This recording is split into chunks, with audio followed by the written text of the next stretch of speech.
Good morning, friends. Great to be with you all. What beautiful readings and beautiful music.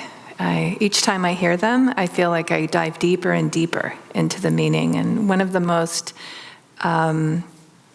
blessed parts of giving a talk on Sunday is the time spent preparing.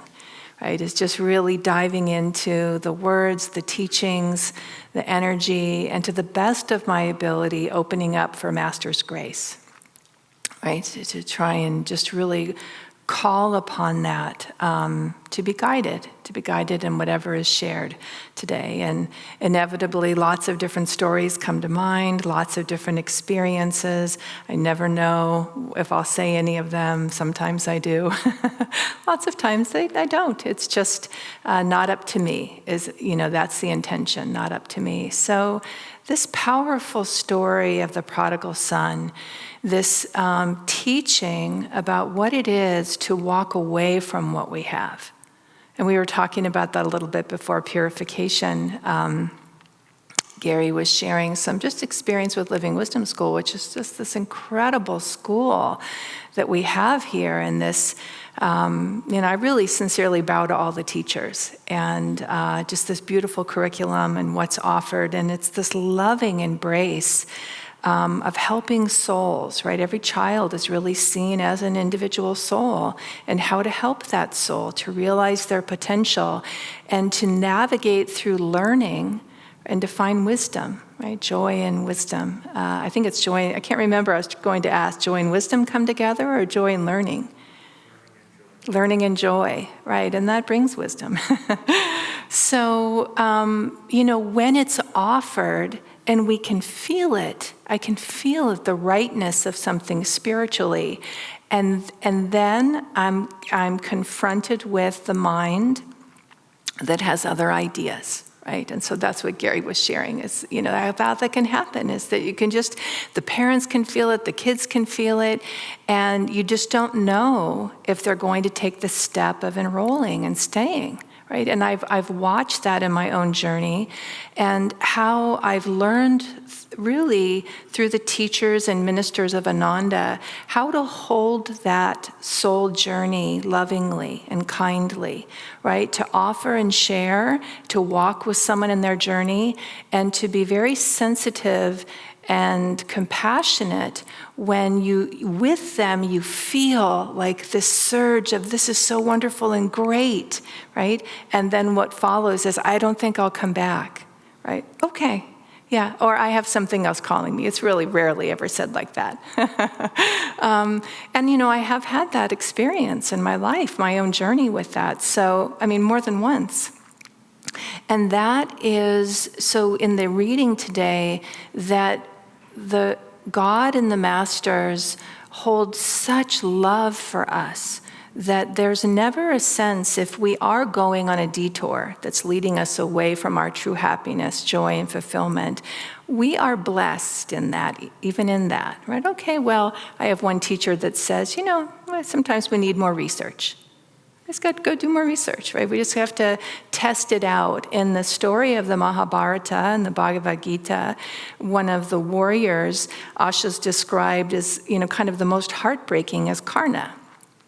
And that is because Karna is attached to happiness in this world. And really, he's the firstborn of the Pandavas, so if you know the story of the Gita, and really, he deserves to be at the very head of the family.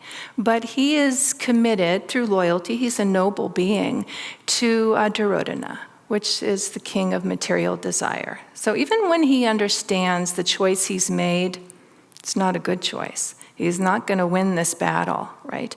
But with loyalty, he stays faithful to that side. And that side, the whole journey is one of an allegory of our own consciousness, right? How we navigate that which pulls us out into the material world, as Bhavani was reading the beautiful whispers, right? Like the red, orange flame.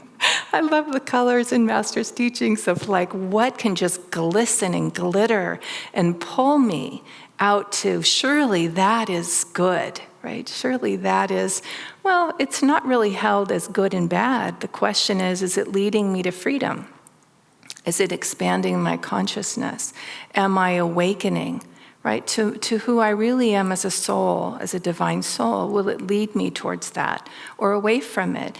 Sometimes it's, what do I want to say? Well, as an observer, it can appear obvious, right? It can feel really obvious, like, oh, the choice is this, right?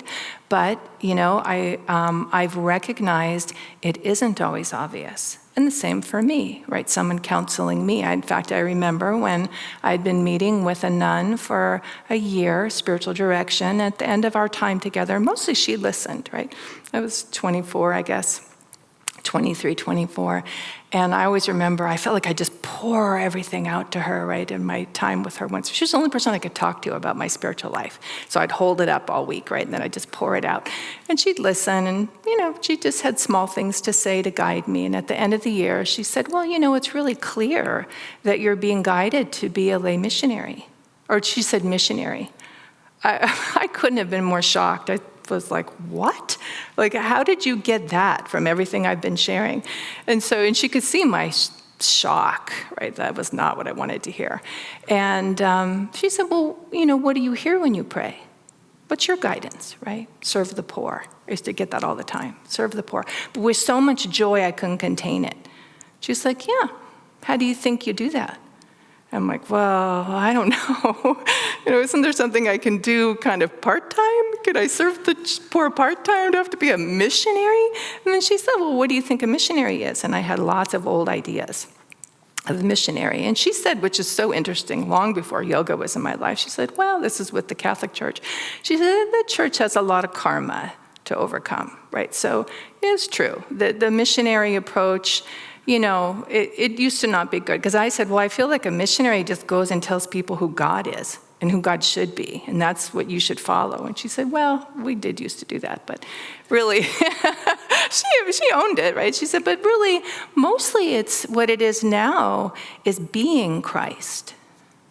You don't have to talk about it, right? And she said there's lots of organizations. And I wasn't Catholic at the time, interestingly. Right, I wasn't. I got guided to her, thank goodness. And I did eventually become a missionary, lay missionary for a year, and deeply discerned being a nun. I felt called to be a nun, but it wasn't my plan at all for my life. And so I was lovingly guided to all these different people. First, I got to see I would call really the perfection of that life. I got to see it with people who were on fire with God, lived with so much passion and joy, and just completely human. So I got to just see, like, okay, so here's how it could look, right? And they very sensitively, gave me guidance and what I was serving full time, so serving. And one of my directors was a Franciscan priest in the Bronx, in the South Bronx. I was living in the Bronx. I was serving out of a Buddhist temple. I always find God is so surprising. I'm like, what? My family's like, what are you doing? You're studying to be a nun and you're at a Buddhist temple? I'm like, yeah, this is where they needed help. I learned all about Buddhism, right, to get ready to serve there. I taught English was my role.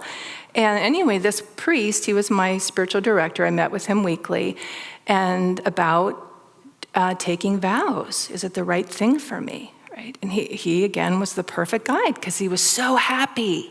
He was so happy. He loved being a Franciscan. He was so alive with God. And he said to me, so he was honest about that. He said, well, I do it because it brings me so much joy and fulfillment. And I could see it. It was so evident. Now, he was also a recovering alcoholic, which is why he was recommended for me, because I was in sobriety, right? And so he also, I just gotta say, salt of the earth person. But towards the end of my time with him, he said to me, and I've always remembered it, he said, I'll tell you something about religious life you don't hear much. And that is that the vow itself, it's a wonderful thing if it's right for you. Right? It is a wonderful thing if it's right for you. However, it's very easy to take the vow and feel like you've arrived. I'm done, right? Given my life to God. And he goes, and lots of people will support you in that. They'll feel like, oh my gosh, look at you. You've given your whole life to God. What more do you need? He said, it's not the end of our spiritual life. It's the beginning, like we talk about with Kriya Yoga, right? And any one of us can fall into that trap. Well, have I done enough, right? It's never about that, but it happens to me where I measure. That's Maya. Maya's measuring, always measuring. always trying to figure out how this makes sense. I was talking to a good friend yesterday about a spiritual decision, and he was saying to me, like, spiritually, it's so clearly a good idea, but it makes no sense materially, right?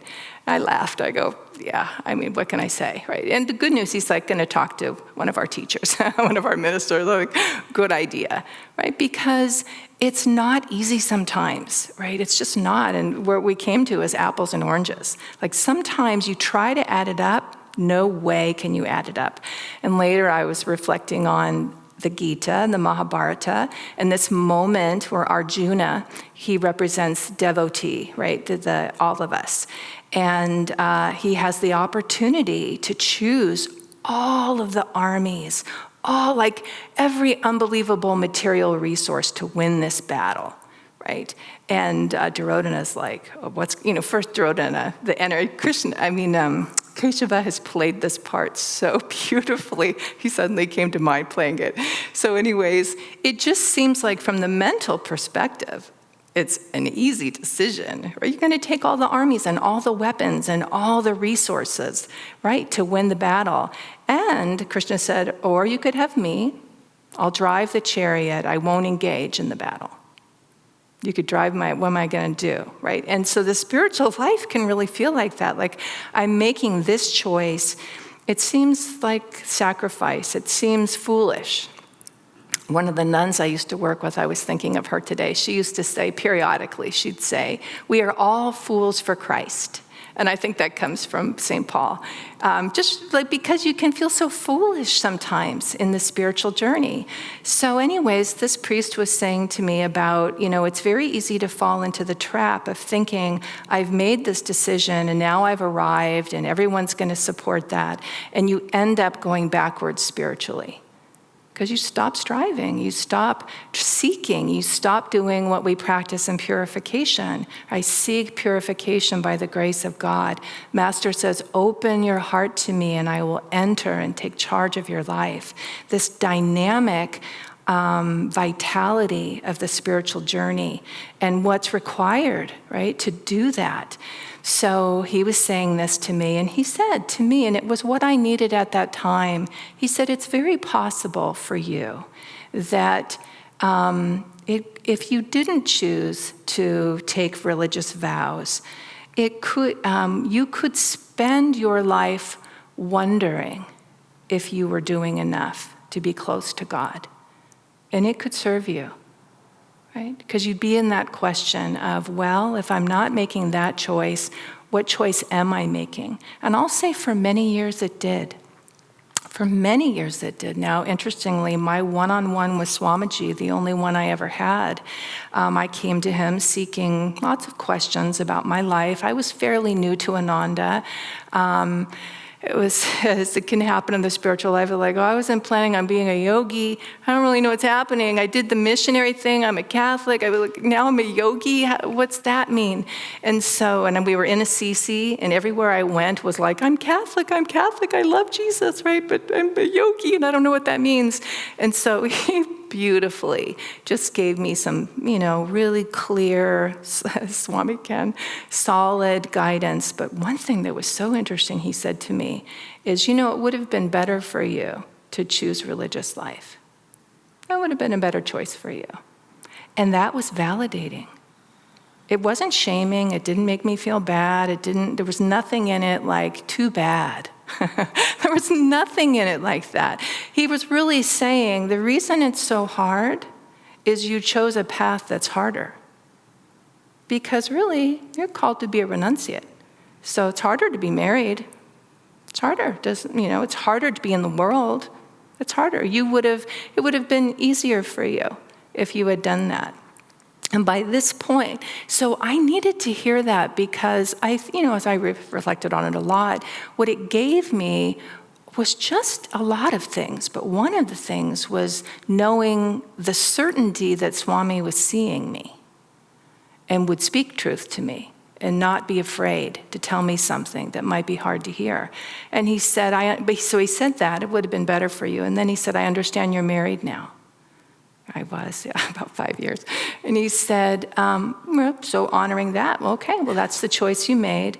He said, it would be very good for you to live in spiritual community. I don't know how your husband would feel about that, but for you, it'd be very good. I was like, okay, right? So he said a few other things. And, what happened from that was a deeper commitment on my part to saying yes and asking guidance. James wasn't following this path, right? And I had learned enough in my own spiritual journey, and we had actually had this agreement in our marriage that I would not impose spirituality on him, and he would fully support my spiritual life. And that actually was easy for us to do, miraculously, because that's not an easy thing. So I thought, well, how will I do this? And when I went home, I had a dream, I'll share, it's coming to mind, where Swami came to me in my dream, and I just saw him. It was very brief, but I felt all this incredible love, and he was smiling and radiant, and he said, don't worry, it'll all work out. And I just felt like, okay, right? And it took 5 more years, I guess, for things to manifest in such a way for James and I to be actively walking a spiritual life together. And he has his own miraculous story of how this path became his path. And for me, I was a witness. I just thought, wow, yeah, I didn't do that at all. Master did that. And what I want to say is that, so here we are, it's like the spiritual path is this straight line up the chakras. And it can just feel like, the errant is the winding away and coming back. Here's the truth. This is right. This feels right. I'm doing this. Oh, that's calling me. Gary was saying, someone said, I want to go to another school who's such fit here so well. They have a pool. Okay, right, and it's so funny when we're on the other side, as the witness, we're like, that's what's the big reason you're gonna do it. But, it's, so how do we, in my experience, God holds me that way. My teachers hold me that way, our ministers hold me that way. I do my best to hold others that way, to say, if you need more research, you need more research. If you aren't sure, you aren't sure. I had a student who, gosh, everything about this path. It was early in my yoga teaching, and Jaya said to me at a retreat, someone was asking me about how's your teaching going, and I was sharing. I said, I have this student. She's like 1 in a million kind of students. She sought me down. I was teaching at a wellness center, and she said, I need you to be my teacher, okay, and I need to know everything you know about yoga. I was teaching maybe 2 years, maybe, I don't know, new, and I said, okay, well, we should study Raja Yoga then, right? Okay, so she came, we studied Raja. She just was an incredible student. And it seemed like in her journey, she was going to become a disciple of Yogananda. It just made sense, right? But I was guiding her the best I could. So Prem Shanti and Om Prakash, yeah, so they were in Rhode Island at the time. James and I were in New Jersey, and they would come to our house once a month and do kirtans and Sunday service, and so beautiful. I had a meditation group, and James supported me in that, so he was part of it. Anyway, we had one evening with this student and with Om Prakash talking about discipleship, and it's like everything lined up, but it wasn't. For her, there was just her main thing is, I can't do anything that might block my relationship with Jesus. I just know I'm supposed to be dedicated to Jesus. And I feel like it's aligned. And she knew my story was Jesus guided me to Yogananda. I couldn't be more surprised. So she knew it was possible. And I just remember Om Prakash, after listening, sitting there, and he said, you want to make sure that you have a calmness within you about this decision. It should be a decision that just feels completely right to you.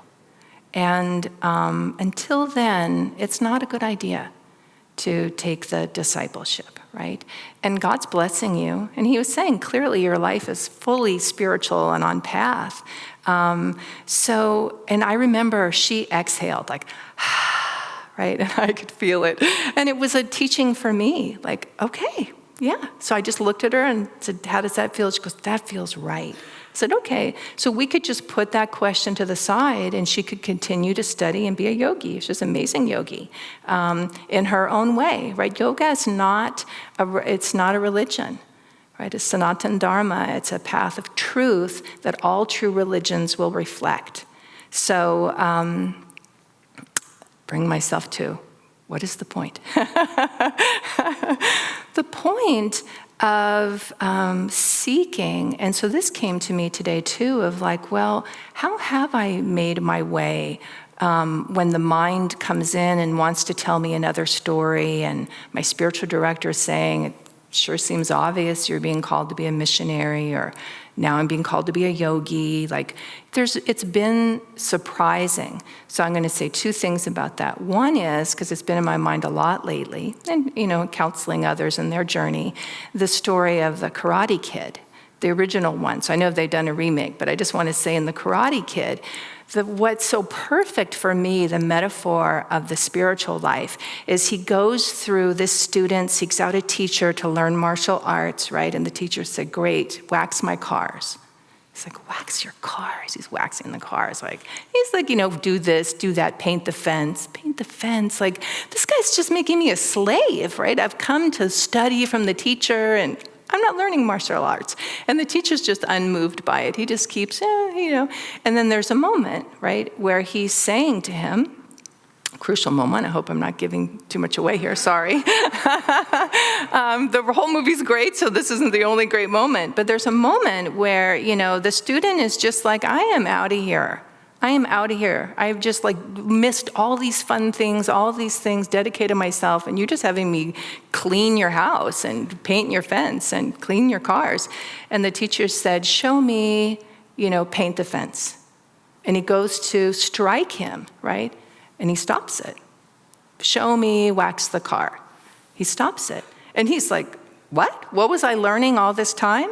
And to me, that's the spiritual life, where it can just seem like, what am I doing? And there's all these beautiful stories that reflect that, where to help when you feel like, I don't know that I'm making any progress, I'm not sure I'm getting anywhere, I'm doing this to be enlightened, am I any more enlightened than I was? And what I've seen over and over is the spiritual growth is incremental. And then there's moments, and I really do feel like they're grace-filled moments, where I'll get a glimpse, it's working. I'll get a glimpse, like, oh, hey, what I've been studying applies to life. It applies to living. I have tools I didn't know I had. And then it goes away. Paint the fence, wax the car, right? Like, what am I doing? So it's humility. So I wanted to say that what's guided me the most is love.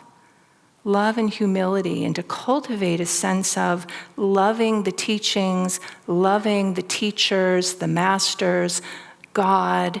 The more that I can relate to the journey in that way, the more willing I am to paint the fence and wax the car and do what doesn't line up on the sheet of the material world, doesn't measure, right? And that sense of, I will share this. This will be my last thing. With James, before I met James, I had been dating, trying to figure it out, and I'd gotten clear. I wasn't going to be a nun, so I was going to get married. That felt right to me, but it obviously had to be the right partner. That wasn't easy to find. So, right before I met James, I dated someone I'd been friends with for a long time. He and I'd been friends, but we always were with different people, right? So that was kind of helped our friendship. So we'd counsel each other, and we loved each other. We were good friends. And then there was this moment we weren't with anybody else, and it's kind of like, should we date each other? I mean, it's kind of like we're both seeking something. We have a lot of things. So it made sense on paper. That's what I want to say. It made sense on paper. really didn't work all that well. And he was especially frustrated with me that I was not in love with him. And he was older than me, and he'd actually been in love. He knew what I didn't know. I said, I love you. He goes, you love me, but you're not in love with me, because I kept choosing other things instead. Right? He's like, you wouldn't be so busy. You wouldn't be always, he said, I wouldn't feel second in the way that I feel second. Gosh, all right, well, I don't know how to make you more. I'm in school, I've got these things. He said, I know, and he just was questioning it, right? So then he ended the relationship, and I thought, wow, I wasn't done. I was gonna still try. Nope, it's over, all right. Not long after that, James came into my life, and I have to say, I got it. Oh, I got it. School, this, that, I'm available. I'm totally available. Whenever, I'm there, I'm in, all the way, right? And I remember saying, he was right. He was right. And I did at one point tell James, and he said, do you think you should tell him? I said, no, I don't think I should tell him. It'd be terrible. It'd be heartbreaking, right? But he was so sweet. You were right. No, it's for me to know. And the spiritual life is really, there's such a similarity, and I think that's why that story has come to me. And Asha said it. She's like, when we are in love with God, when we can cultivate that love for the guru, we throw ourselves into it. You can't keep us from doing it. I don't care what else is calling me. No, I gotta get there. I gotta be there. Ron, I don't know if you remember this, coming up the stairs, was one of our celebrations, and he had stuff going on physically. I was like, and a lot of people felt this, he could barely get up these stairs. He was going up those stairs, right? And people jumped up to help him. And I thought, that's what it looks like. That's what it looks like. That's what it looks like. Cultivate that, cultivate that. All these teachings, all these practices, cultivate that. That's what I want. That's what I want. That's where I'm going. Get out of my way. Anything else. And together, it just strengthens, right? I just see it. I see it, right? That we can help each other in that way. To say, that's where I'm headed. That's all I want. And everything else, no thanks. So great to be with you today, dear ones.